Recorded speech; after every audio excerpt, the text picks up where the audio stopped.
Welcome to the Learning Pines YouTube. We hope this video helps. In this video, I will explain how to connect your Zen to a PlayStation 5. First, ensure your Cronus Zen's firmware is fully updated to the latest version. Connect the Zen to your computer using the mini USB cable provided. Next, download and install the Zen Studio software from the official website. Once installed, open Zen Studio and configure your settings specifically for PlayStation 5 compatibility. This initial setup is crucial for a smooth experience and ensures all components are ready to communicate effectively. Now, let's configure your controller. Connect a licensed PlayStation 4 controller to the one USB port on your Cronus Zen. It's vital to use a high-quality USB data cable to ensure a stable and uninterrupted connection.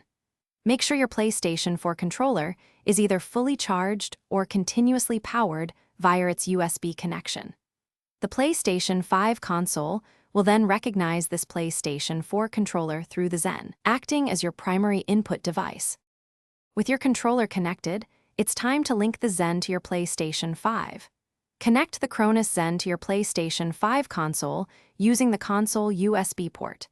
You should use the provided USB-C cable or another compatible high-speed USB cable for this connection. Once connected, power on your PlayStation 5 console. The Zen's LED display will illuminate and show a specific indicator, confirming a successful connection between the two devices, ready for gameplay.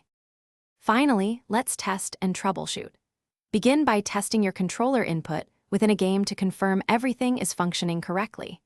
If you encounter any issues, first recheck all cable connections and ensure they are securely seated in their assigned ports.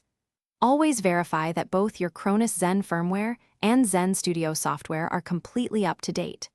For more advanced problems, consult the Cronus Zen official support forums, which offer extensive guides and community assistance. Thanks for watching. Consider subscribing if we helped you.